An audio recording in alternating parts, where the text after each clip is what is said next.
Welcome to the White Wall Sessions Radio. I'm your host, Dan Schaefer. On this week's episode, we feature LowRidingMoths, the Hooten Hallers, and Crankshaft. If you'd like to know more about the artists on the show, visit thewhitewallsessions.com for features, links, and videos.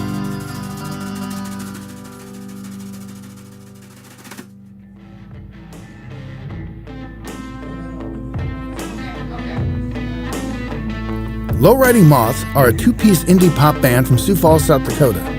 The band is Mindy Negebauer on keys and vocals, and Ethan Dixon on guitar, bass, and vocals. While only a duo, the pair fills out the sound with pre-recorded samples interlaced with live instrumentation.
when we first started, I was like, let's do something like 50s rockabilly, kind of 70s-ish. Well, like garage rock kind of stuff.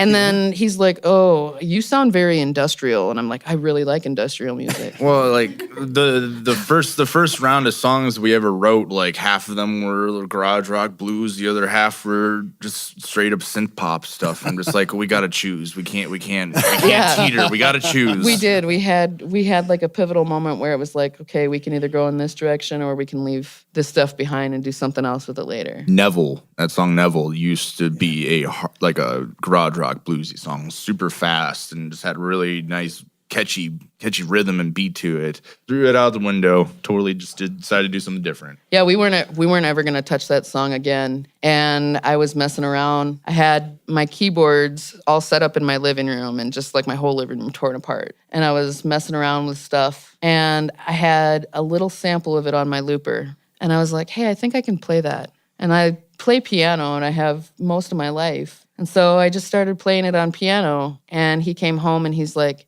what are you doing? And I'm like, no, nothing. I'm just messing around. And I was like, hey, take a listen to this. Do you think this sounds cool? So I played it on piano, and he's like, yeah, all right. But he's like, let me get plugged in. So he gets plugged in, and he starts playing. And by the middle of trying to sing the song, I just dropped out the piano, and I was like, just let the guts hang out. It's a really cool song. Yeah. Very, very raw. Yes. That's interesting. So for all the success that happens like that, what about the times where it doesn't work? How does that work as a band and as a couple when it doesn't work out? Or should we just move on? We fought a lot our first year. You should never come to any of our practices. Actually, they're a little better this year. Oh, yeah. We, for some reason, somehow, and I don't think we even realized it, but we learned how to express ourselves because we think completely opposite of each other. I think it was once we released the album. Our first album was when we were like, we decided to stop fighting because it was just like, okay, we figured it out. We're on the same page. Yeah, it was like we actually made it through making an album together, which we recorded and did the mixing and mastering ourselves. Took about like 4.5 months. And that's all we did, nonstop. And I have a little one, so our time is very sparing when we can actually practice. So that's all we did. Well, the dynamics of a band recording is pressure. Could be, usually is. Mm-hmm. That a 4-piece, a 3-piece, but a 2-piece, that's got to be exponentially more pressure, right? Or maybe not. It goes both ways, I think. I mean, it depends. There's some songs that went by really quickly and some that didn't. It's mostly just the fact that with like synths and digital drums and stuff like that, it's hard to get exactly what you're wanting to hear on to also the way she wanted the stuff to be mixed and mastered after, or as opposed to what I would have wanted to do was complete opposite to. That's where actually the majority of our fighting was on that part. We learned how to compromise things, and it wasn't until we were like this close to having it totally locked in and completed. And I was like, okay. And he played it to me again, and I was like, that sounds really good. I remember that night. I think I can accept that. And he's like, are you kidding? And I'm like, yeah. And he's like, so it's done? And I'm like, yeah. And he's like, oh, thank God. I remember that night specifically because her and me got into a fight about how we wanted it done. And she went to bed and I stayed up for 8 hours straight just mixing. I was up till like 5 or 6 o'clock in the morning just drinking coffee and smoking cigarettes. Yeah. That's what got me through. And I went to bed because I was like, I can't do this anymore. Like, I've listened to the same track for like the last 7 hours. Like, it's getting too ridiculous. Like, there was times when I had stop. I couldn't do it for 2 or 3 days. And I was like, I can't get it out of my head. Like, I can hear each individual part still playing there when music is not going. Like, this is insane right now. Well, and you have to walk away from it sometimes. Sometimes you just press on through. But if you walk away and come back, you say, oh, yeah, that did sound better than I thought, or it didn't, or, I changed it. It's a totally new perspective. Yeah. So, Ethan, you play in another 2-piece band, mm-hmm. which is interesting. 2-piece, there's so much space for players to do stuff. You had this really cool Dan Electro guitar that you played, but you also played a bass. Oh, that's hers? Mm-hmm. The Dan Electro. She got the Dan Electro after we started the band. I was playing on my Strat. before that, and then her friend from Chattanooga, Tennessee said, "Hey, I got the Dana Electro." She just took a look at it. She's like, "I love it. Send it my way. I want it." I had been looking for a guitar for a solid 8 months, and I was like, nothing's calling my fancy. And he posted it up, and he's like, "Hey, I'm looking to get rid of this." And he's also in a band, and it was up no longer than like 3 minutes. And I was like, "I'll take it. Can you send it to me?" Nice move. Yeah. It's a really different looking Dan Electro. I believe it's a Dan Electro 73. It's a model 73. I believe. I don't know. Their models are weird. They got We've the tried dead to on date 59. it, but it's hard to figure out if it's an original 73 or No, if it's not. reproduction. It's a reproduction. I know for sure. It probably hung in a Sears store next to the lawnmower section, Probably. But you also play this Jaguar bass over here, and you had some, talk about effects. Your pedal board is pretty big. We had a forklift to get it in here, basically. And so you were playing some leads on the bass, which were really, really cool. I mean, you had the dynamics of a lead guitar, but it had kind of that thick sound of a bass. How did you come about that? Oh, well, I really like just messing around with effects. I love how, like, I wouldn't say that I'm a technically good guitar player. I'm a good bass player. I wouldn't say that, but I'm not a really good guitar player. So I like to use effects to try to convey my ideas and stuff like that. So, I mean, all of this here is a culmination of basically me, like, when I started playing, which was about 11 years ago. And it just has grown into a session that I cannot stop, and I would love to have more. I like playing on his pedal board too. If he leaves it plugged in at home, I will totally jam out on a guitar or bass. I've come home so many times, and that's exactly what she's Just doing. don't touch his settings. Yeah, do not do that. Of course touch, not. And I'm the same way with my keyboards and my loopers.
finally free.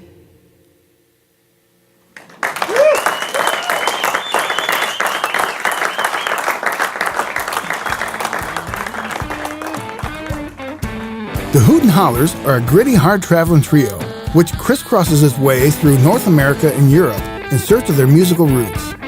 The band has been touring extensively for 10 years. We are certainly glad they were able to visit us in the studio. The Hooten Hallers are John Randall, vocals and guitar, Andrew Rain, vocals and drums, and Kelly Everett on baritone sax.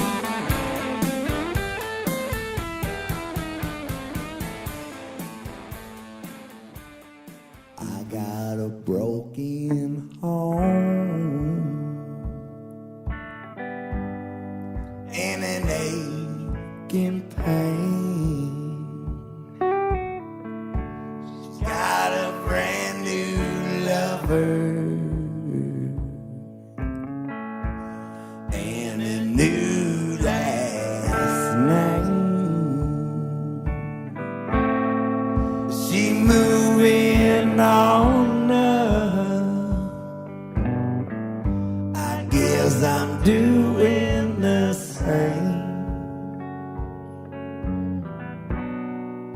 Straight to the top of a mountain of pain. It's not an easy climb, but I know that I can, 'cause I know this mountain like the back of my hand, and my tears are cold now, like the freezing rain that falls at the top of a mountain of pain. Feel a river of sorrow filling up with my tears that fall at the memory of 9 wasted years. See a road through the valley of the man I became when she sent me to live on a mountain of pain.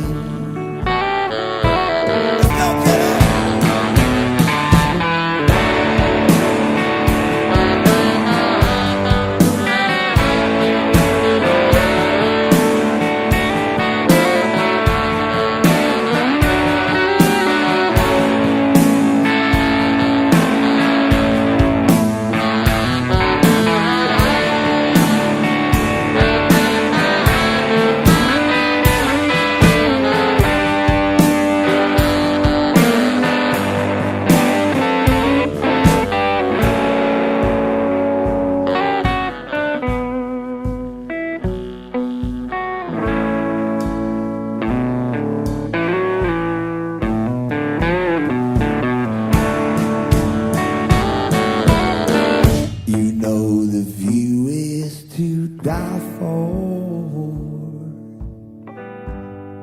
and I feel like I might some of these days, and most of these nights, but I got all that I need to go completely insane, alone at the time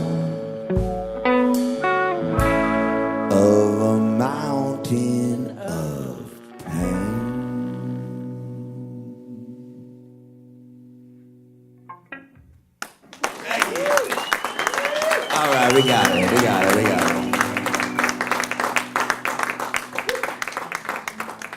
Well, your kit has one basically ride cymbal. Yep, and just that's, one cymbal. That's it. There's no hi-hats, no crash, and anything. And you make all that happen out of that.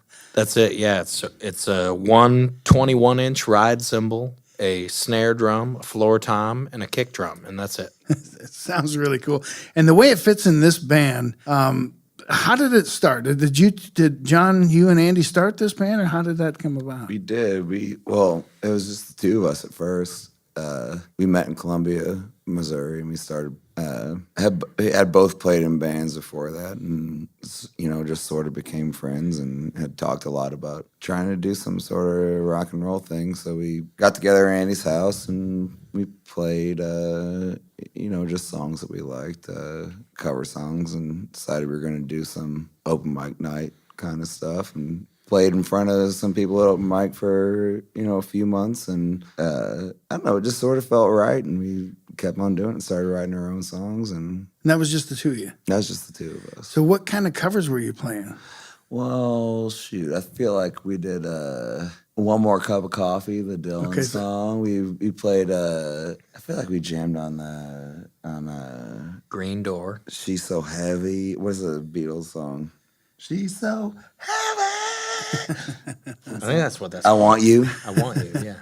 That was one of the first songs we just kind of, I don't know, it was just whatever we were listening to at the time. We tried to figure it out, and it was cool because as a two-piece, we could kind of, it gave us a lot of freedom to just sort of shoot off of like the cusp of, on the fly. Like we might go play a song in the middle of another song that we hadn't planned on doing, but because there wasn't a bass player or another actual melodic instrument to go with it, it was very easy to just kind of bounce around sort of randomly.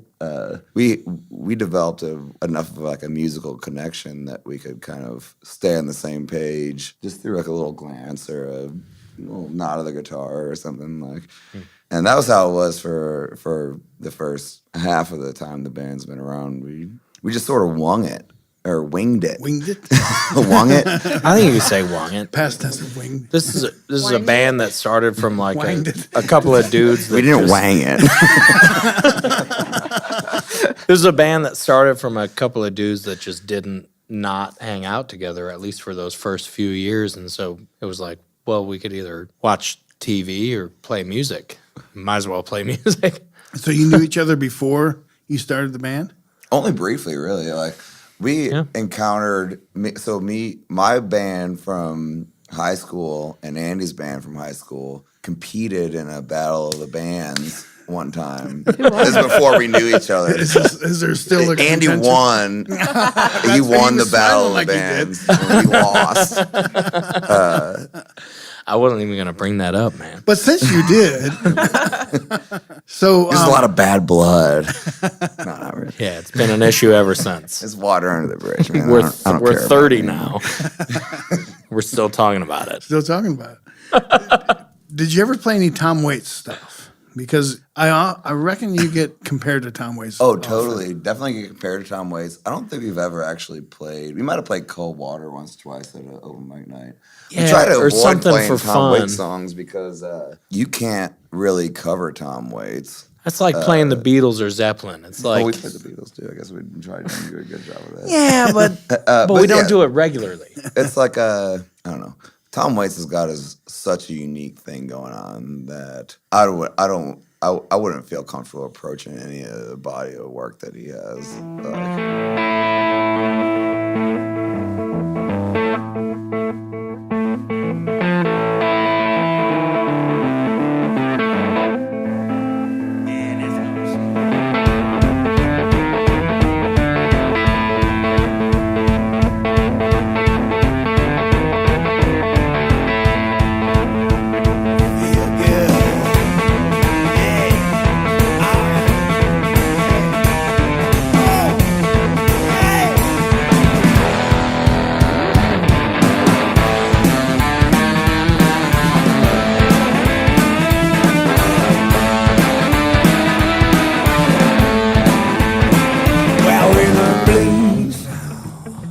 rhythm and blues. Rhythm and blues, rhythm and blue, blue, blue, blue, blue. Now I got a girl, she got rhythm and blues. I can see her when she's walking in a high heel shoe. Rocking and rolling all damn night. Look pretty good, I better feel alright. I just giving it up, and nothing to lose. Rocking and rolling with the rhythm and blues.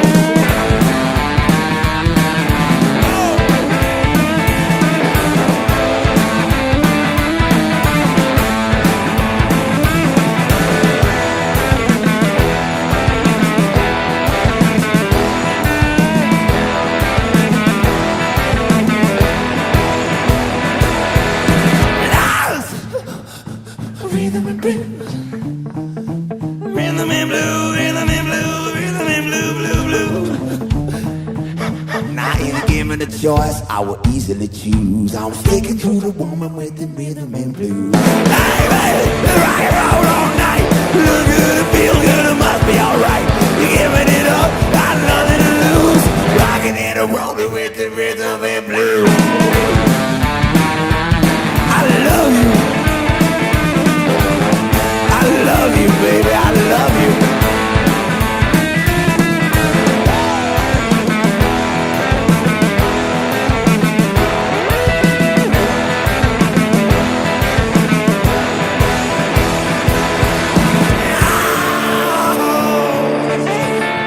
Oh, baby, I love you. I love you.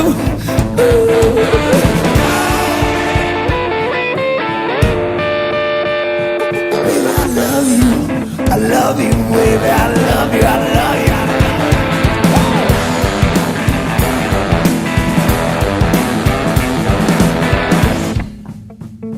Yeah. All right. Feel good. I love you, baby. What you got for us, Kelly?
I feel you, baby. Let's go. I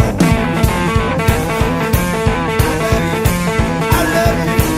I feel you, baby. I got it now, baby.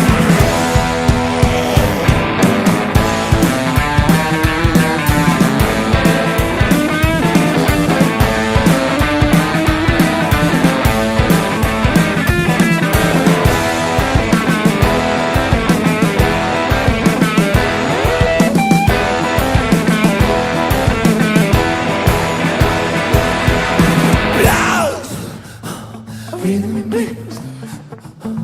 Rhythm and blue, rhythm and blue, blue, blue, blue, blue.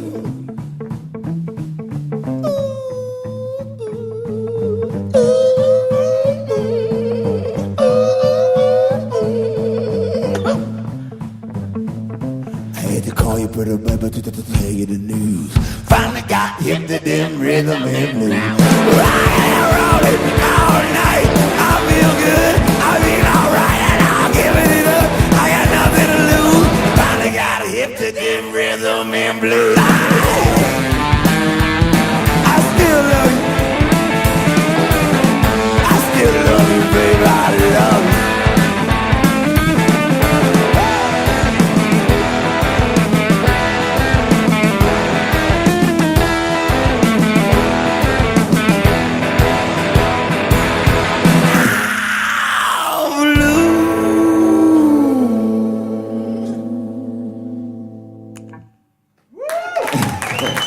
Thank you, everybody. Thank you, thank you, thank you.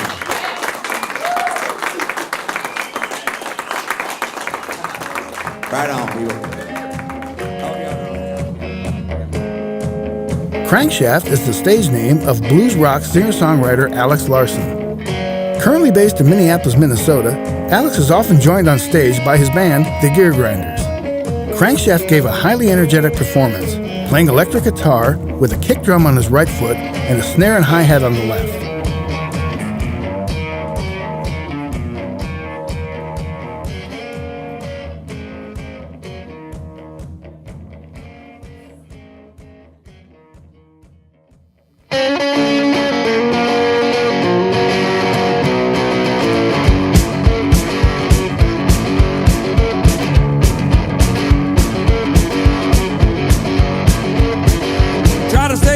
To keep myself sane, I can't find peace in a one-way lane. Can't sit still, I gotta find my place on a track that was made to race. I keep my eyes open, I keep my head low. I can't say why, cause I just don't know. I keep passing my time and space on a track that was made to race. I keep my life simple to keep myself free. It can't take much to possess a key. I keep running to avoid the chase on a track that was made to race. I keep myself close to the ones I love. I keep my eyes peeled on the stars above. I hold my girl tight when she asks me to. She keep me alright when I feel blue. And at the end of the day, I just know everything. I just know everything. It's gonna be okay. Yeah.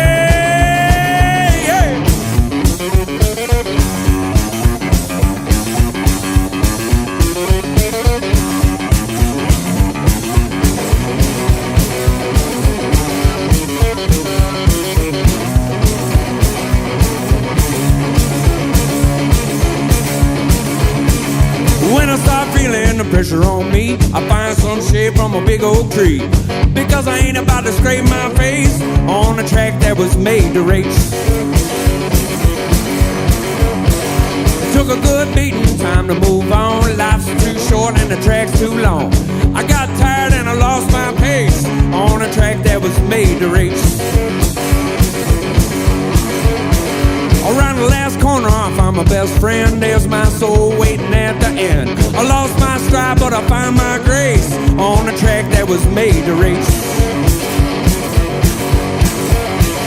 I kept myself close to the ones I love. I kept my eyes peeled on the stars above. I held my girl tight when she asked me to. She kept me alright when I felt blue. And at the end of the day, I just knew everything. I just knew everything. It's gonna be okay. Yeah, yeah.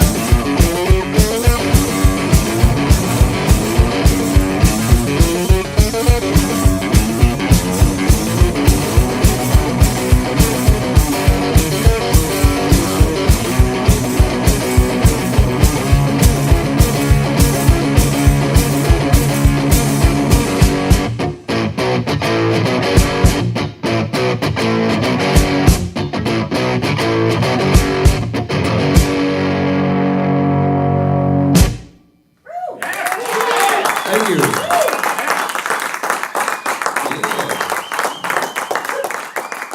So when do you know it means something to the crowd? Can you see it in their eyes when you're playing, or do you look at them when you're playing, or do you Usually feel- the reaction after, the song is over and the applause and, what people are, if they're hooting or hollering or, So when you talked about a song that kind of nosedives, and you kind of wanted people to hear that, and let's say they didn't. Let's say they were all mingling, it just wasn't the right atmosphere or whatever.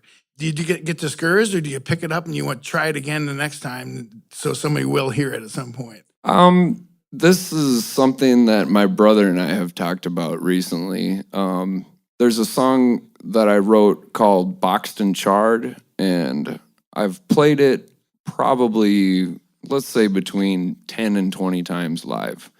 And I kind of have an idea that the crowd doesn't really react to it well. My brother is like, don't change that song. Don't restructure it, don't do anything. The song is amazing. Just keep playing it. So it's good to have reference points too, you know? So yeah. So was he right or were you?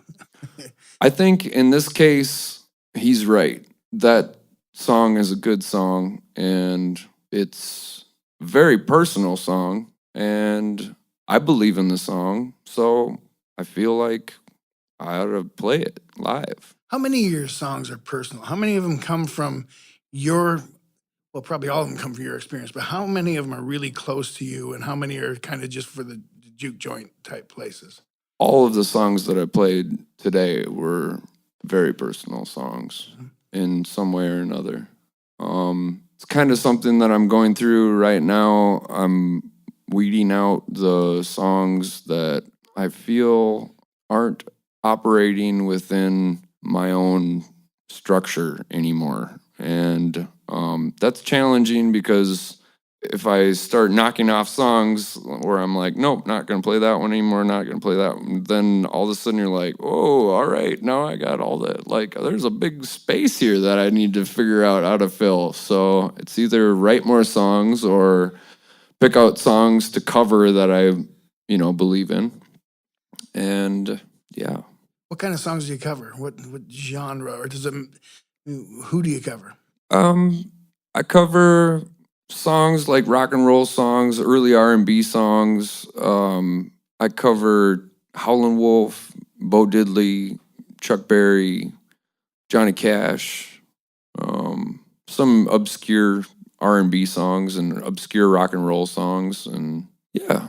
Yeah, that's kind of the list that I thought you would say, because that's kind of your style there. Almost, I mean, there's a whole, back in the 60s, there was garage bands that never really they maybe made a record or a single or something that never got anywhere, but there's some really interesting music back there.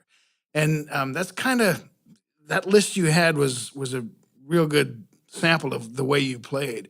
Is that what you listen to on a regular basis when you're driving to Sioux Falls? Do you have that kind of music in, or? I did not listen to the radio on the way here.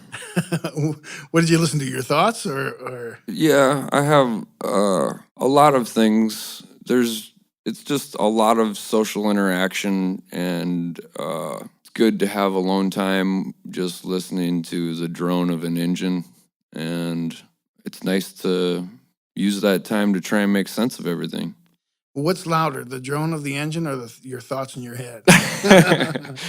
It depends on the moment. It kind of comes and goes, right? Yeah. Did you ever get any songs out of those long trips? I believe that may have happened. I don't know. At least the remnants of something. Maybe you're kind of thinking, and then later it all comes together. Maybe not. Yeah, sometimes long drives, sometimes mowing the lawn, sometimes washing dishes, things like that. It's just, I like to utilize the monotony of a situation to just let my mind wander and clear things up in my mind and maybe think in reverse and think forward and, Good time to do it, isn't it? Yeah, man. Do you do a lot of touring? Yeah, I play a lot. Mostly around the Twin Cities. Do tour, but mostly around the Twin Cities. How far away from the Twin Cities have you ever gone? Jamaica? Really? Did you play in Jamaica? No. Actually, Hawaii. Hawaii would be the farthest. And you played there? No. No. Where's the furthest you've gone that you've played? Oh, okay. I wonder which is farther, Gainesville, Florida, or San Diego, California. Ooh, that's a good question. Tell me about those. How did you end up playing in Gainesville? That's an interesting college town down there. Tom Petty and Heartbreakers and all the stuff that happened there. Tell me about that. I made a point to drink the tap water. Is there something about the tap water? I don't know. I don't know. Did you drink the tap water in San Diego?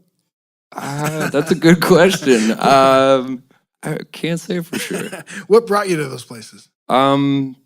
Gainesville was a tour, East Coast tour, and that was the one-man band. And San Diego was Mojo Spleen's tour. So you have done a good bit of touring then. The East Coast tour, you say. How many places did you go there? A lot of places. Yeah. Just playing wherever do you book your own dates, or do you work through an agency, or how do you do that? Yeah, that was booked by myself. Yeah. Yep. And help from friends, naturally. Sure. Yep. Well, how did you end up in the White Wall sessions in Sioux Falls? Tom. Tom, our buddy Tom Eisner got you here. Yes. Well, I tell you what, we're glad that he brought you here, Alex, and it's been a great session, and it's great talking to you. Thank you. And thank you very much. Thank you.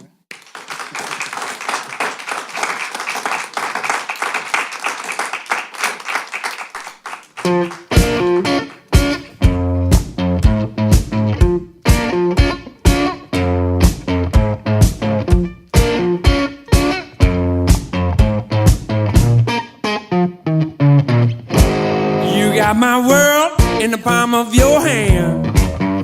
What you gonna do, girl? My soul's under your command. Hold me soft, don't let me go so fast. If you let me go, this love might be my last. You're in my dreams and always on my mind. If you ever want it, I'll give you all my time. Soul catcher, you caught me. I hope that you don't let go.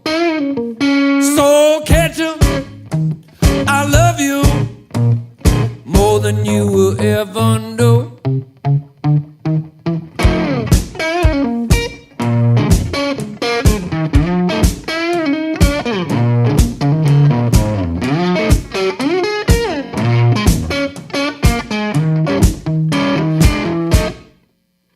Show me mercy, I'm lost in your love.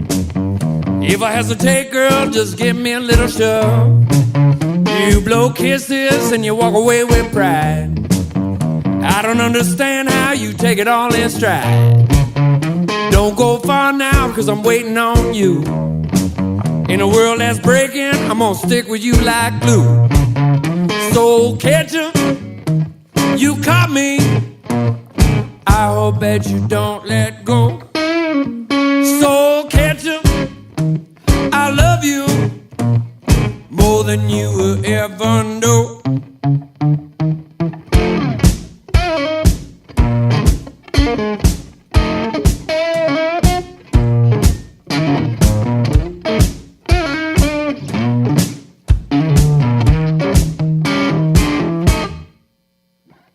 Love me, girl. I'm lost in your love, me, girl. I'm lost in your love, me, girl. I'm lost in your love, me, girl. I'm lost in your love.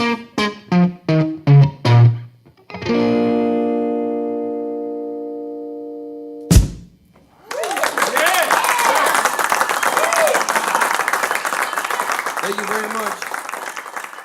How long? It's been too long since I seen you, my old friend. I heard you were back here, hoped I'd see you. How've you been? Tell me about your travels, how you faring in this world.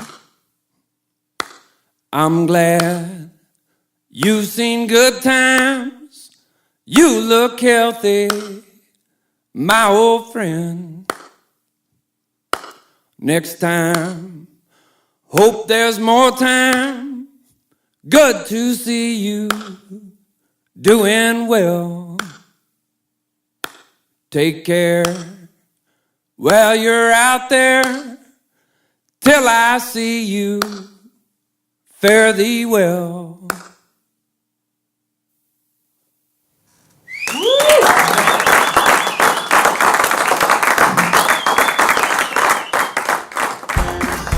If you'd like to know more about the artists we feature, visit thewhitewallsessions.com. The White Wall Sessions Radio is recorded and produced at Last Stop Studios in Sioux Falls, South Dakota. Last Stop Studios is located in the lower level of the Last Stop CD shop at 2121 East 10th Street in Sioux Falls, South Dakota. Executive producers are Jeff Zuger and Doug Taylor. Head of broadcast engineering is Dave Palmer. Audio technicians are Chad Conrad, Carl Koiser, and Dave Palmer. Audio mixing is Chad Conrad. Associate producer is Michael Yeager. Scheduling and sales is Tom Eisner. I'm your host, Dan Schaefer. Join us again next week for another edition of the White Wall Sessions Radio.